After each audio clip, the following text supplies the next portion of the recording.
Oi, Mel. Oi, Denise. Oi, Margarete. Daqui a pouco a gente vai começar. Oi, Dani.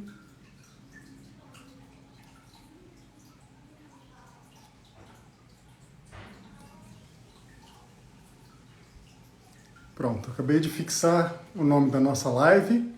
Obrigado pela presença de vocês. Enquanto as pessoas vão chegando, eu vou me apresentando para quem ainda não me conhece bem, mas com certeza vocês já fazem parte do nosso Instituto Barini. Então, fico feliz de estar em mais uma live aqui com vocês para a gente discutir, compartilhar o conhecimento, tirar as dúvidas. Esse tema de hoje, que é o tema gordura no fígado, uma coisa que vem crescendo aí nos últimos anos entre os pacientes, o conhecimento sobre isso vem se ampliando, mas há alguns anos atrás era uma coisa que muitas vezes passava batido. Ainda hoje no consultório alguns pacientes não dão muita atenção, muitos médicos não dão atenção, outras vezes ao contrário, vem um achado de exame e as pessoas vêm muito alarmadas com esse resultado. O que significa essa tal de gordura no fígado, ou esteatose hepática, né? Um nome técnico que já é bastante popular também. Então, como eu estava falando, fico feliz de estar em mais uma live através do Instituto Barini, que é o grupo ao qual eu pertenço, e fico muito feliz de ter amigos lá que constituem uma equipe de excelência no cuidado integral à saúde da mulher, do homem, de toda a família, com tradição em ginecologia e obstetrícia, e agora com a integração com nutrição, através da nossa nutricionista Carita, medicina integrativa e de estilo de vida, com a Luciana Katayama, e toda a equipe de ginecologistas, né? Lisa Brasil, o João, o Anderson, Isabela Valente, Isabela Nelly e, claro, o Dr. Ricardo Barini. Então, fico feliz de estarem todos aqui comigo nessa noite para a gente falar sobre a gordura no fígado. Em primeiro lugar, a gente tem que questionar o que o endocrinologista está falando de fígado, né? Já existe uma confusão do papel do endocrinologista. Como a gente fala muito sobre obesidade e alimentação, muita gente pensa que o endocrinologista cuida de estômago. Não é bem assim, seria o caso do gastroenterologista, que inclusive, entre os gastroenterologistas, tem aqueles que se especializam em fígado, que são os hepatologistas. Então, eu estou muito longe de ser um hepatologista, mas o endocrinologista tem que estar atento a esse tema gordura no fígado, porque isso se trata de uma doença metabólica, e a endocrinologia cuida de doenças dos hormônios e do metabolismo, que é o processamento dos nutrientes e outras substâncias no nosso organismo, e a comunicação que os hormônios fazem entre os diversos órgãos para processar esses nutrientes. E um dos casos em que o equilíbrio da utilização de nutrientes está desequilibrado, né? Existe um desequilíbrio na utilização de nutrientes, é o diabetes, que é um tema clássico da endocrinologia, e a obesidade. Acontece que o fígado acaba sofrendo também com essas doenças, com obesidade, com diabetes, acumulando gordura de forma anormal. Então, como é que funciona o nosso fígado, né? O fígado, ele é um órgão, é o maior órgão sólido que nós temos dentro do nosso organismo, e ele tem uma função endócrina também, ou seja, ele também produz uma série de hormônios. Então ele pode ser considerado, entre outras coisas, uma glândula endócrina. Ele faz uma série de processamentos de substâncias no nosso organismo, de forma que ele pode fazer a filtração de toxinas que chegam através do tubo digestivo e através da corrente sanguínea. Ele faz o processamento de uma série de nutrientes que chegam através da corrente sanguínea, em especial vindo diretamente do intestino. Então, tudo que nós ingerimos passa primeiro pelo fígado antes de cair na corrente sanguínea e para o coração e ser redistribuído para todo o organismo. Então, o fígado tem um papel central nessa comunicação entre nós e o meio ambiente. E não é função do fígado armazenar gordura. Ele tem uma certa capacidade de armazenar gordura. Alguns animais, quando vão acumular gordura para fazer seus estoques para tempos difíceis, acabam acumulando também um tanto de gordura no fígado, mas não é a principal função dele, né? Tanto é que quando isso acontece em excesso, a gente tem uma doença, que é a doença hepática gordurosa, ou a esteatose hepática.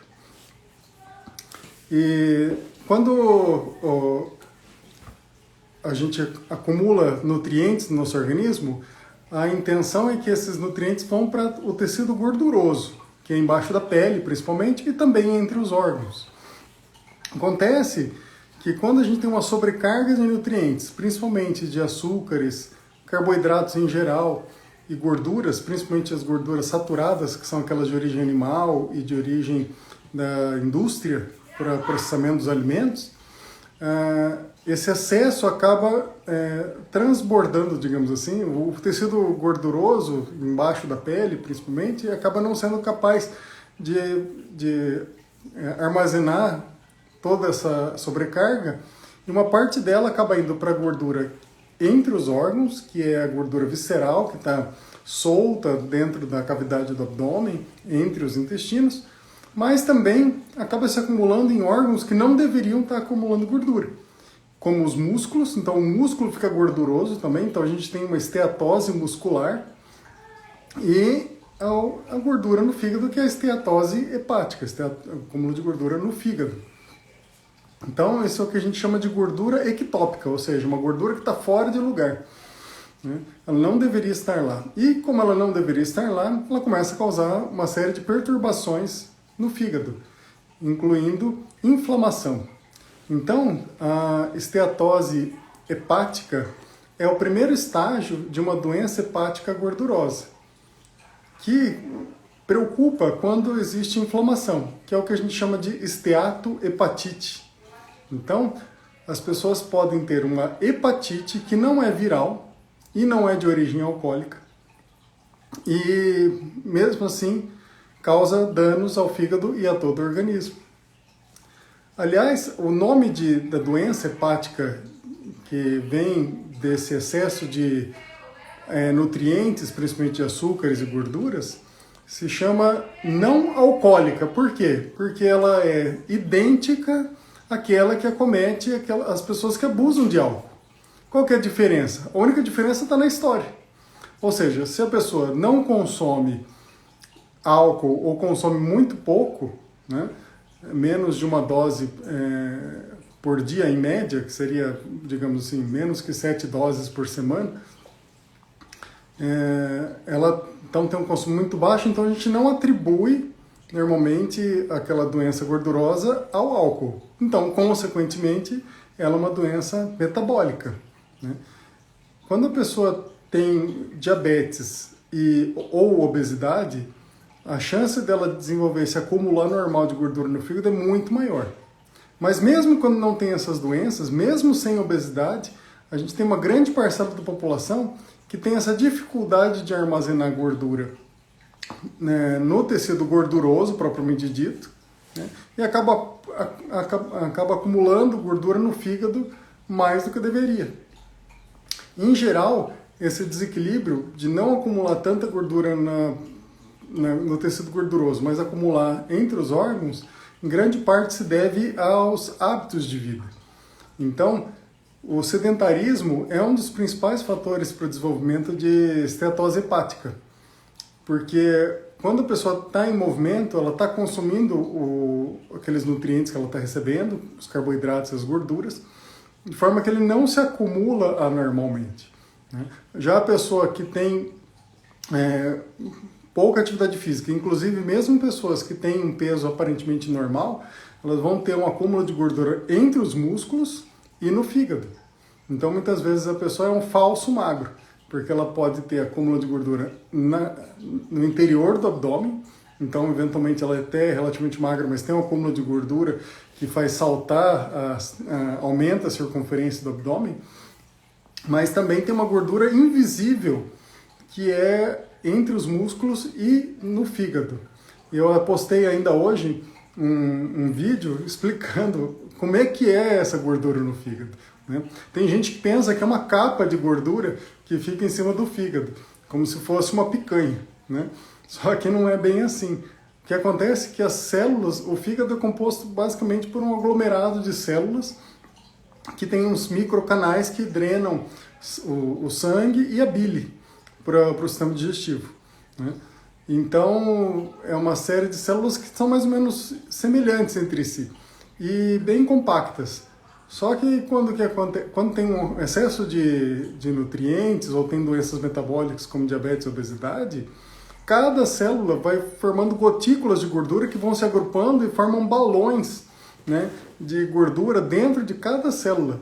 Então, a grande parte das células do fígado vão ficando gordurosas, e quanto maior a porcentagem de células que ficam gordurosas, mais intensa é essa esteatose. E a ponto do fígado deixar de ter aquela cor avermelhada que a gente vê muitas vezes no açougue, né? E quando vê um fígado de um animal, ele passa a ficar acinzentado, que é aquele aspecto do fígado de ganso ou fígado de pato gordo, que é muitas vezes usado para patê, né? Então, nosso fígado vai ficando igual ao fígado de pato. E, aliás, é uma curiosidade que eu também coloquei num vídeo hoje mais cedo, no meu perfil do Instagram, que para a gente fazer esse fígado de pato ou fígado de ganso ficar gorduroso, existem métodos até cruéis, que nem vem ao caso aqui, mas o fato é que, em vez do pato se alimentar de grama, que é a principal fonte de alimentação, eles colocam goela abaixo dessas aves uma quantidade enorme de amido, principalmente amido provavelmente do milho, né, que nada mais é do que carboidrato. Então eles colocam principalmente uma grande fonte de carboidrato nesses animais de forma exagerada, mistura com manteiga, que é gordura saturada de origem animal, né? Então essa mistura de carboidratos e gordura saturada de manteiga vai fazendo com que o pato fique com o fígado gorduroso. Ele pode até nem engordar tanto, mas o fígado dele vai ficar bastante gordo. Então não é muito diferente do que acontece com as pessoas. Se a gente pensar que obesidade está cometendo cerca de 20% da população, nos Estados Unidos está chegando a quase metade da população, a gente pode pensar, bom, então é essa porcentagem de pessoas que está ficando com o fígado gorduroso, né? Só que o que acontece? Se a gente pegar a população geral, tem umas estimativas de que cerca de 30%, de 20% a 30% das pessoas estão com esteatose. Ou seja, tem mais gente com esteatose hepática do que gente com obesidade. Isso acontece porque o sobrepeso, ou seja, a pessoa não pode não estar com obesidade propriamente dita, mas só o fato de estar com sobrepeso já leva a gordura no fígado, assim como muitas pessoas que não chegam a ter realmente um sobrepeso evidente vão ter gordura no fígado quase que exclusivamente. Então pode ser por hábitos de vida, pode ser por algumas doenças como obesidade e diabetes, e também tem uma tendência genética. Eu tenho pacientes que estão com obesidade e quando fazem exames não tem nenhuma evidência de gordura no fígado. Já outros que têm obesidade, às vezes com menor grau, né, tem já um fígado bastante gorduroso pelos exames, alterações nos exames de sangue, e a gente, em vários casos, tem histórico familiar de gordura no fígado, com inflamação, e alguns até com cirrose na família, mesmo que não tenha sido por abuso de álcool. Então esse é um caso que a gente tem que ficar mais atento, né? Mas a maior parte das pessoas não tem esse histórico familiar tão grave para chamar a atenção. Então a gente não pode se basear nisso. A gente tem que ver qual que é o perfil do paciente. Como é que a gente então vai suspeitar que uma pessoa tem gordura no fígado? A gente tem que, se a pessoa tiver diabetes, eu já falei, tiver obesidade, mas se ela tiver um sobrepeso, ou se ela tiver um pré-diabetes, ou seja, uma glicose no sangue já um pouco alterada, mas não chega a ser um diabetes, isso já denota um risco desse fígado estar gorduroso. Inclusive, eu falei que o diabetes pode levar ao fígado gorduroso, mas o fígado gorduroso também leva ao diabetes. Por quê? O fígado gorduroso, ele faz com que a insulina não funcione direito. E uma das funções do fígado é guardar o açúcar que a gente come durante o dia, para liberar na madrugada ou nos períodos de jejum, para a gente não ficar com fome, né? Então, esse é um dos motivos porque a gente não acorda morrendo de fome, né? Porque tem as reservas de açúcar no fígado. Só que quando o fígado está gorduroso, essa glicose ela não se segura lá. A insulina que o corpo produz não é suficiente para manter a glicose presa no fígado. Então, o açúcar começa a transbordar. Muitas vezes a pessoa até acorda de manhã com a glicose mais alta e ao longo do dia ela até diminui. Porque aí produz mais insulina, a pessoa está mais ativa. Mas quando ela está despertando, a glicose é mais alta. Algumas pessoas ficam revoltadas, né? Poxa, não comi nada e minha glicose amanhece alta, isso num pré-diabético, ou mesmo entre os diabéticos, né? E aí ao longo do dia ela até abaixa. Isso é bastante indicativo de que é o fígado que está mais afetado, normalmente por gordura no fígado. Então, ela predispõe às alterações do metabolismo também. E quando a pessoa, então, tem uma série de alterações do metabolismo que se agrupam, então alteração de açúcar, o excesso de peso, principalmente gordura no abdômen, tem colesterol alto, principalmente triglicérides elevados, o bom colesterol, que é o HDL baixo, pressão alta, tudo isso constitui o que a gente chama de síndrome metabólica, ou seja, um conjunto de alterações que vêm agrupadas e que tem uma base comum, que é o acúmulo de gordura no abdômen ou o acúmulo de gordura no fígado. Então, a gordura no fígado faz parte desse conjunto de alterações que vão dominando o organismo. Então, se a pessoa tem pressão alta, a gente já tem que suspeitar dessa possibilidade. Se ela tem triglicéridos elevados, também. Tem alteração de glicose, também. Então, às vezes a glicose é normal. Então, a pessoa está com excesso de peso, ela é aparentemente saudável, porque meus exames são todos ótimos. Eu estou acima do peso, eu tenho obesidade, mas meus exames são ótimos. Minha glicose é ótima, triglicéridos são baixos, o bom colesterol é alto, não tenho pressão alta, eu não preciso emagrecer. E aí o que acontece? Não é rotina, mas quando a gente dosa insulina no sangue, a gente vê que os níveis de insulina estão altíssimos. Por quê? A glicose só se mantém alta porque o pâncreas está se matando de produzir insulina ao amanhecer para segurar aquela gordura no fígado. Então, se a produção de insulina ainda é boa, a pessoa segura aquela glicose normal, mas às custas de muito esforço. Tá? Então, a gente vê que a gordura no fígado vai afetando o metabolismo de várias formas e se associa a outras doenças do metabolismo que conferem um risco de doenças cardiovasculares. Quando a pessoa tem essa síndrome metabólica ou tem doenças como pressão alta, triglicéridos altos, diabetes, e tem uma gordura no fígado muito intensa, principalmente tem inflamação do fígado, o risco de doenças cardíacas é maior ainda. Então, só o fato de ter a presença de gordura no fígado já aumenta o risco de doenças cardíacas no indivíduo. O que acontece é que essa gordura também pode fazer com que o fígado vá adoecendo cada vez mais. Então, eu falei da esteatose hepática, que é o primeiro estágio. Depois você tem a esteatohepatite, que é quando o fígado começa a ficar inflamado. E como é que a gente sabe disso? A gente sabe disso porque a gente vê as enzimas do fígado mostrando o sofrimento do fígado pela sobrecarga de gordura. Porque o fígado também contém células inflamatórias que fazem parte da defesa do próprio órgão. Só que uma vez que as células ficam doentes, essas células de defesa começam a agredir o próprio fígado, porque elas não estão reconhecendo aquele ambiente. Então você gera uma inflamação dentro do fígado. E essa inflamação libera substâncias inflamatórias que vão para a corrente sanguínea e vão comprometer os outros órgãos, especialmente o sistema cardiovascular. Uma outra fonte de inflamação para o fígado, além da sobrecarga de alimentos, pode vir do intestino.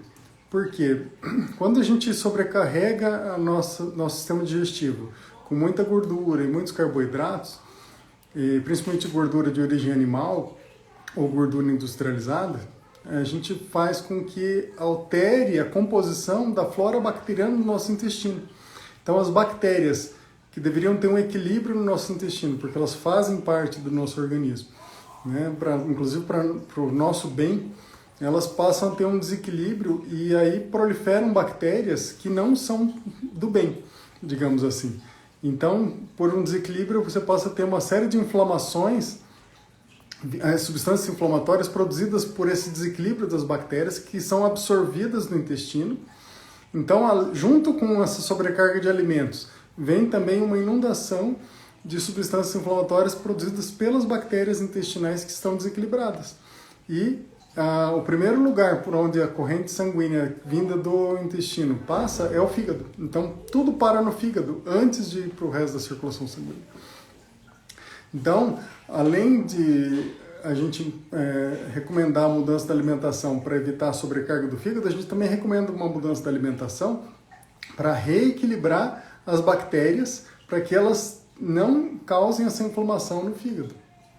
Então tem todo um mundo a ser pesquisado, porque a gente ainda entende muito pouco sobre o papel das bactérias. Mas com certeza a gente vai descobrir cada vez mais no futuro sobre como modular essas bactérias além da alimentação, ou mesmo descobrindo formas de melhorar cada vez mais a nossa alimentação. Como é que a gente então faz o diagnóstico de gordura no fígado? É mais comum hoje em dia que as pessoas façam um ultrassom de abdômen por outros motivos, ou muitas vezes sem um motivo evidente, vou fazer um check-up, né? E aí faz um ultrassom de abdômen. Eu faço um ultrassom de abdômen para ver outro motivo, faz um ultrassom ginecológico, e aí vem lá, esteatose hepática ou aumento, alteração da textura do fígado, sugestiva de esteatose, aumento do teor hepático de gordura. Então aparece lá a tal da gordura do fígado, as pessoas, algumas nem ligam, isso é normal, todo mundo tem, né? Afinal de contas, né, 20, 30% da população tem, parece que é uma coisa que é banal, mas não é, né? Requer cuidado. Outras ficam apavoradas, preciso de um médico urgente, o que está acontecendo com o meu fígado? Só que a gente tem que lembrar, então, que esse diagnóstico de gordura no fígado pelo ultrassom, ele está pegando só as pessoas que têm um grau de gordura no fígado muito acentuado.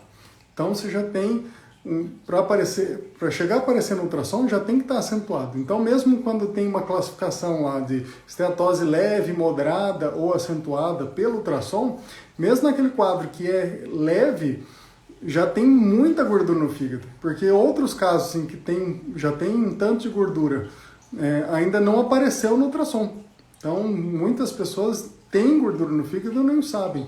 Então, quando eu vejo um paciente que tem diabetes ou que tem uma obesidade grau 3, que é a obesidade mais grave, né, que muitas vezes são candidatos à cirurgia bariátrica e fazem ultrassom, inclusive por pré-operatório, algumas dessas pessoas vêm com ultrassom sem a demonstração de esteatose hepática. Isso só significa que elas devem ter uma esteatose, mas que não é tão acentuada como em outros pacientes, então muitas vezes não aparece no ultrassom. Agora, se fizessem outros exames, talvez mostrasse, como ressonância nuclear magnética, com algumas especificações, né? Mas normalmente a gente não recomenda ficar buscando o diagnóstico através da ressonância magnética, né? Às vezes faz por outro motivo e acaba aparecendo também. Mas, via de regra, a gente então fica atento naqueles casos em que a esteatose é grave o suficiente, digamos assim, para aparecer no ultrassom. Além disso, essa classificação do ultrassom, entre leve, moderada e acentuada, ela não tem assim, uma correlação muito forte com a gravidade do problema, porque algumas pessoas têm um grau aparentemente leve, e as enzimas do fígado estão muito alteradas no sangue. E outras pessoas têm uma esteatose acentuada e as enzimas do fígado estão bem baixas. O que se correlaciona com a inflamação é a alteração das enzimas do fígado, né? Então, essa classificação não diz tanto para a gente como é que está o estado do fígado. Mas é lógico, se no ultrassom já é acentuado, o risco disso progredir futuramente é maior mesmo, né, de progredir para uma inflamação. Tem uma pergunta aqui do Dr. Ricardo Barini, que está aqui prestigiando para enriquecer a nossa discussão. Quem tem colesterol elevado pode ter esteatose hepática? Aliás, quem quiser colocar perguntas aqui, vocês podem colocar nesse balãozinho com interrogação, eu não comentei antes, mas se alguém quiser fazer uma pergunta, é só clicar ali, porque a pergunta fica fixa para mim, tá bom? Então, quem tem colesterol elevado pode ter esteatose hepática? Sim, né? Então, é um fator de risco para ter alteração no fígado. Por quê? O colesterol elevado, ele já indica que tem uma alteração do metabolismo do organismo como um todo, em especial do fígado. O colesterol é produzido no fígado, em sua grande parte, só uma pequena porção que vem da nossa alimentação. Então, o próprio fígado, uma das funções dele é produzir colesterol. Então, quando a pessoa tem uma produção elevada de colesterol, normalmente por característica genética ou por alimentação com excesso de gorduras, então existe uma correlação, sim, né? Se a pessoa tem colesterol elevado, ela pode ter gordura no fígado, mas não obrigatoriamente.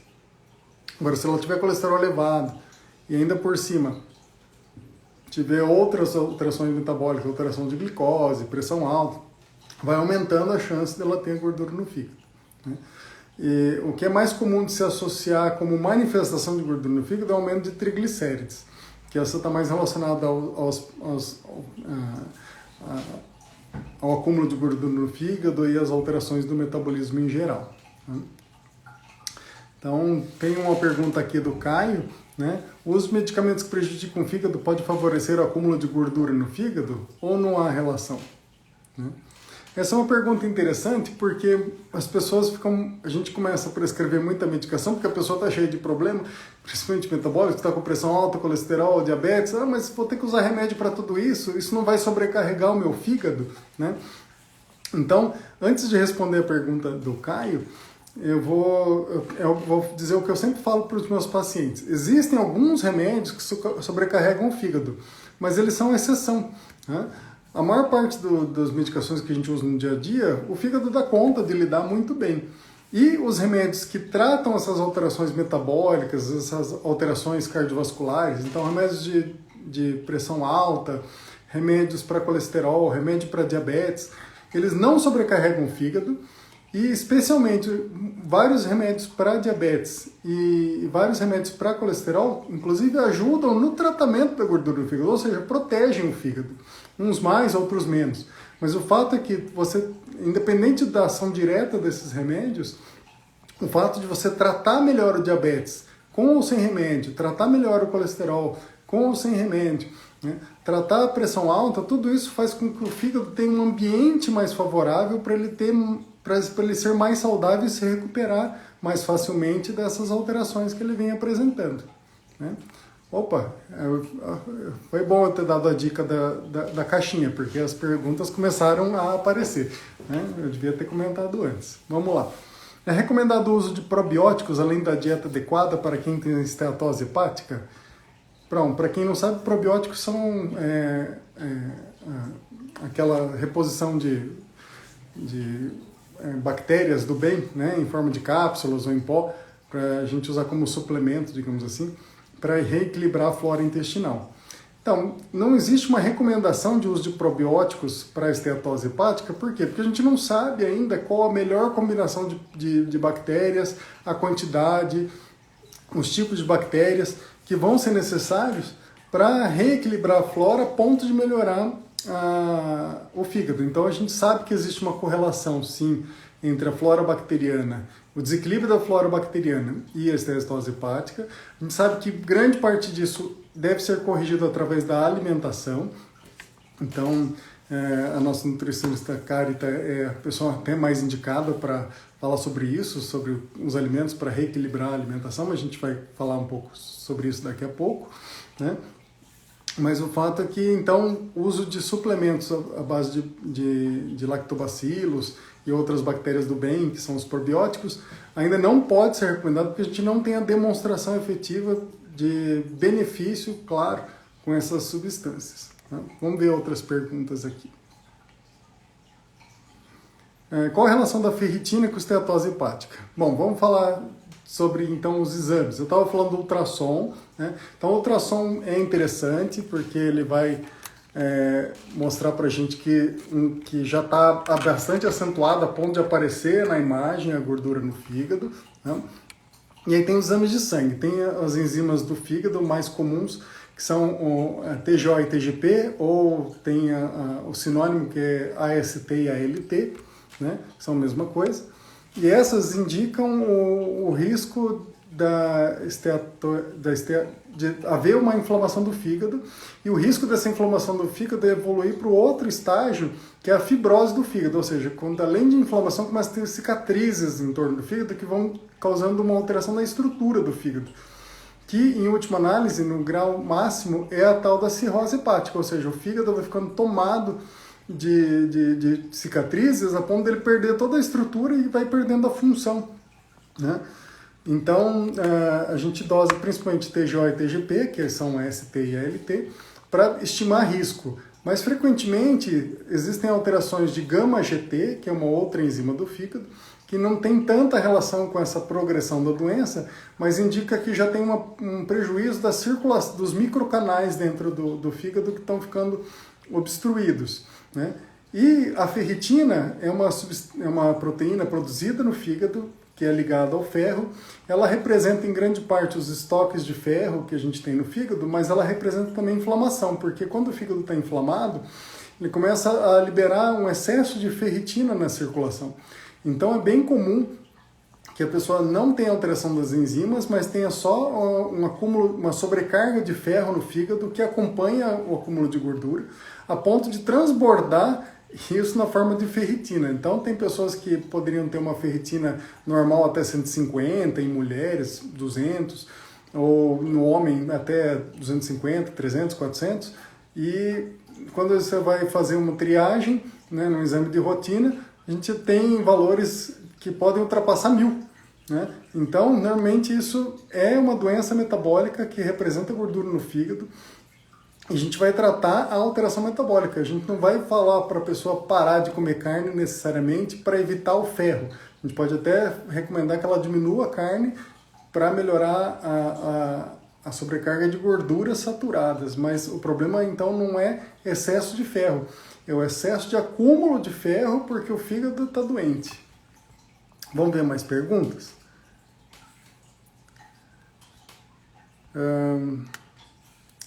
Isso. Bom, outra pergunta do Gabriel. TGO e TGP alterados no exame de sangue são indícios apenas de gordura visceral? Né?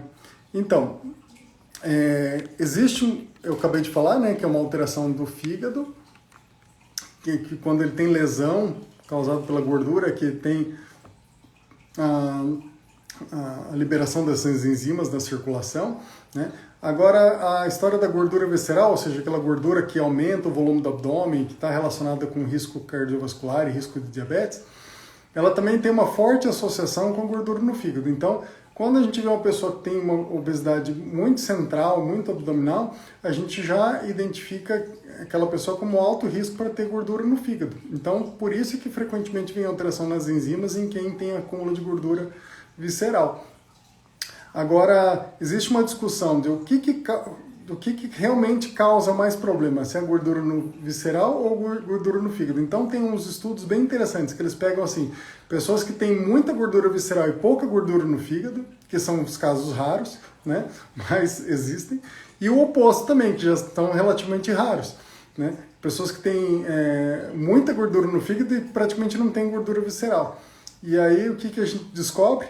Que pessoas que têm gordura no fígado têm mais risco de ter alterações do metabolismo do que aquelas que têm mais gordura visceral. Então, grande parte do risco que a gente atribui à gordura no abdômen, na verdade, é porque essas pessoas normalmente têm também gordura no fígado. Então, a gente acaba caindo novamente no problema do fígado. O fígado acaba tendo um papel central nas alterações do metabolismo.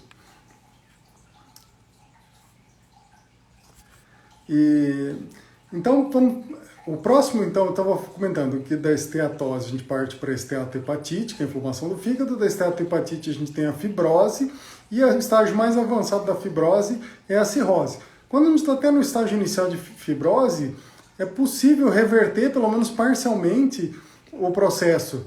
Então, muitas vezes a gente consegue diminuir a quantidade de fibrose, diminuir a inflamação do fígado e ficar predominantemente só o acúmulo de gordura sem inflamação, através de uma série de medidas que a gente vai falar daqui a pouco.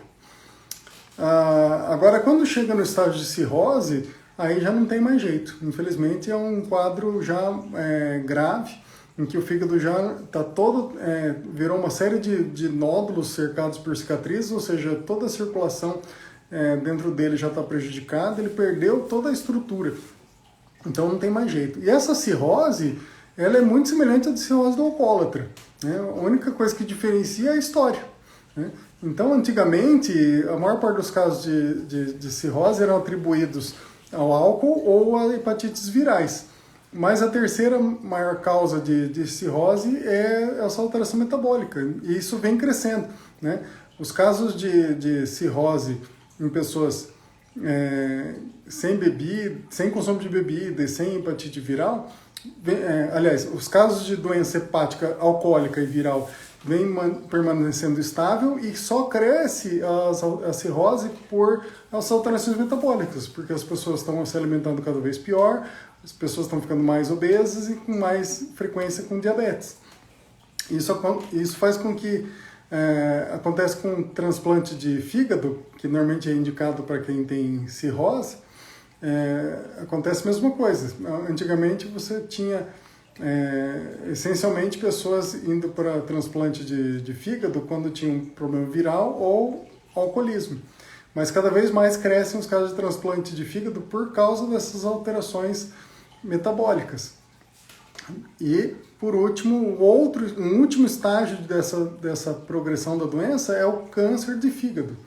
Esse é um outro problema grave, que aí já é uma parcela bem menor, mas também está crescendo, né? A incidência de câncer de fígado vem aumentando por conta das alterações metabólicas. É mais comum em quem tem cirrose, mas pode acometer também uma grande parcela das pessoas que têm inflamação do fígado antes de chegar no estágio de cirrose. Então, esse já seria o estágio final da doença, o câncer de fígado, que é o carcinoma hepatocelular, o tipo mais comum de câncer de fígado. Bom, então a gente tem esse problema, né? A gente já dimensionou o problema da gordura no fígado, então a gente tem que falar, e agora? O que a gente vai fazer, né? Então, em grande parte das vezes, o tratamento de esteatose hepática e da doença gordurosa do fígado, nos seus diversos estágios antes de chegar à cirrose, vai envolver perda de peso. Então, os principais tratamentos para gordura no fígado são tratamentos para reduzir gordura corporal, principalmente para redução de gordura visceral, porque na medida que a gente reduz a gordura do abdômen, a gente entende que há também uma redução de gordura no fígado, né? Muitas vezes a gente não vai conseguir dimensionar. Muitas vezes você vai fazer o ultrassom e o ultrassom não vai dizer para mim exatamente quanto reduziu de gordura. Ele não é muito preciso para isso. Mas eu confio, digamos assim, nos estudos que demonstram que a redução de gordura visceral, de gordura abdominal, está associada com uma redução de gordura no fígado. Então a minha meta normalmente vai ser reduzir cintura abdominal, né? Assim eu sei que eu estou melhorando o quadro do meu paciente. E se tiver inflamação, ou seja, se tiver alteração das enzimas do fígado, frequentemente eu vou ver redução dessas enzimas. E muitas pessoas, mesmo quando não tem uma alteração muito alta das enzimas, ainda assim elas reduzem os valores dentro da faixa normal. Então, às vezes a enzima estava no limite superior, ela cai muitas vezes à metade, demonstrando que existia uma inflamação que aparentemente... os exames eram aparentemente normais, mas mesmo assim a gente conseguiu melhorar, né? Então, tratamentos para emagrecimento em geral, né? Agora, tem algumas medicações para emagrecimento que tem diversos estudos mostrando que tem uma ação direta no fígado, na redução de gordura no fígado, que são os tratamentos injetáveis, que são os agonistas de GLP-1, que foram inicialmente indicados para tratamento de diabetes, ainda são indicados, mas também tem indicação para tratamento de obesidade e prevenção de diabetes. Eles não têm indicação em bula para tratamento de esteatose hepática, de esteatohepatite, mas os estudos demonstram uma melhora da gordura no fígado, que é pelo menos em parte independente da perda de peso, né? Lógico que a perda de peso é o principal fator, mas em grande parte também tem uma ação direta no fígado independente da perda de peso.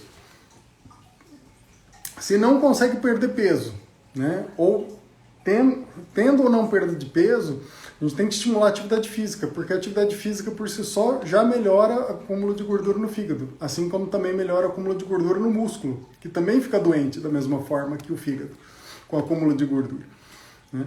Então, o fígado, o que a gente sabe é que o músculo ativo ele melhora o metabolismo de um modo geral, consome gorduras, consome açúcares, melhora a ação da insulina, de forma que o fígado acaba se beneficiando dessas mudanças, né? Então, mesmo que não consiga perder peso, só o fato de ter atividade física vai melhorar a gordura no fígado. E qual que é a recomendação? A recomendação é a recomendação para manter uma boa saúde, que é no mínimo 150 minutos de atividade física durante a semana, né? A gente recomenda que esse tempo seja aproveitado, de preferência com uma atividade física moderada, que é aquela em que a pessoa fica ofegante. Ela ainda consegue conversar, mas a pessoa percebe que ela está ofegante, aumenta um pouco a frequência cardíaca.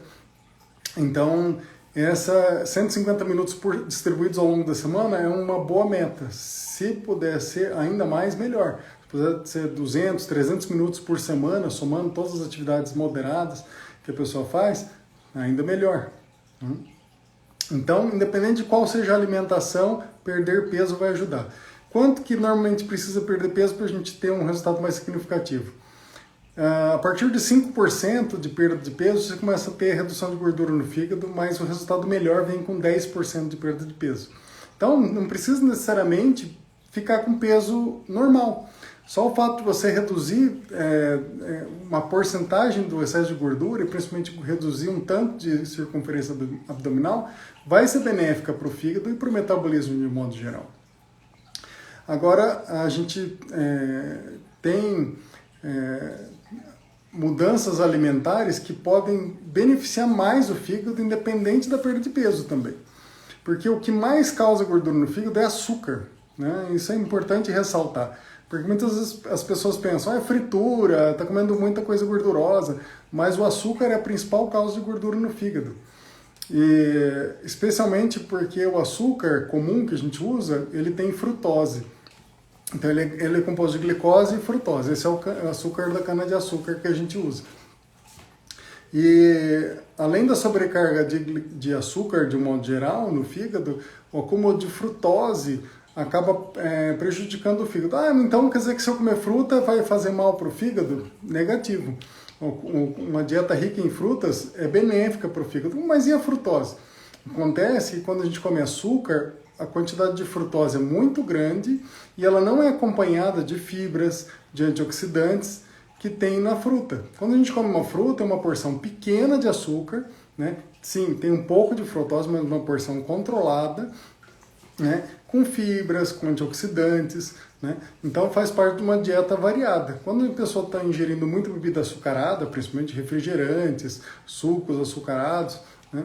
Aí você praticamente é só água e açúcar, não tem nada para contrabalançar e a quantidade é muito maior, né?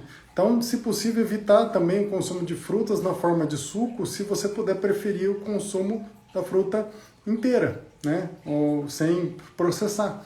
Porque quando você faz os sucos, mesmo naturais, principalmente suco de laranja, suco de uva, e toma em grande quantidade, você acaba ingerindo uma quantidade excessiva, né?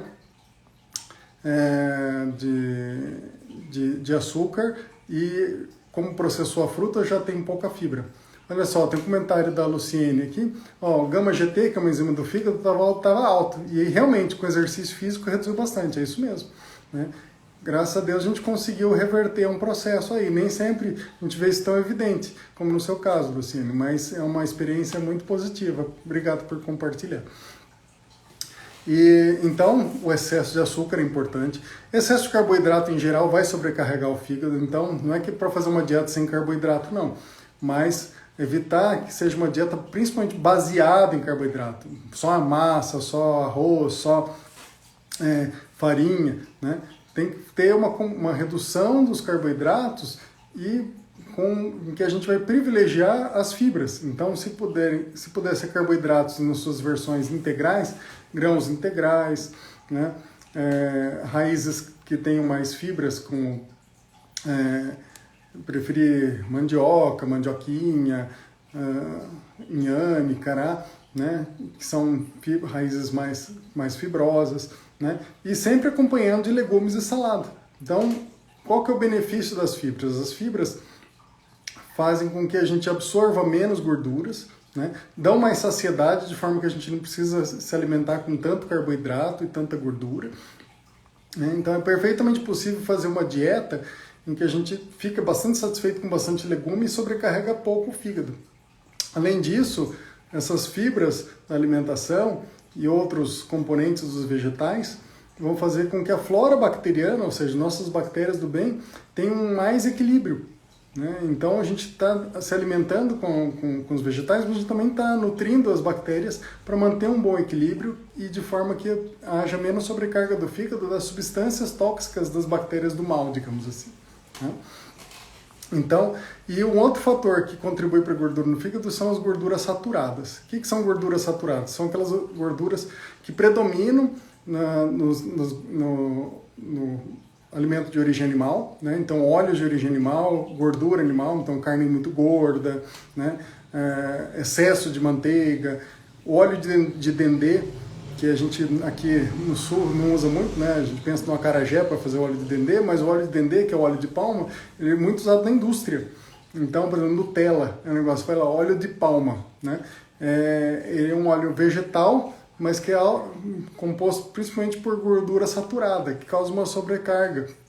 Então, assim, alimentos industrializados, processados, frequentemente tem muita gordura saturada, que é uma gordura ou como óleo de palma, que é muito utilizado, ou uma gordura transformada, né, para ser saturada e usada especificamente na indústria, e normalmente vai ser acompanhada de muito açúcar.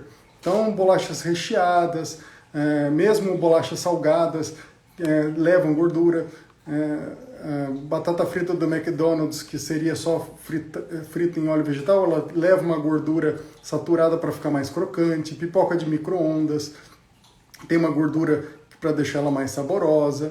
Então, sorvete, chocolate, se for tudo em excesso, tem muita gordura saturada e tem muito açúcar. Então, os alimentos industrializados, né, são um grande mal da nossa saúde hoje em dia. Não que a gente não possa consumir, mas acontece que a gente está baseando muito nossa alimentação nisso, né?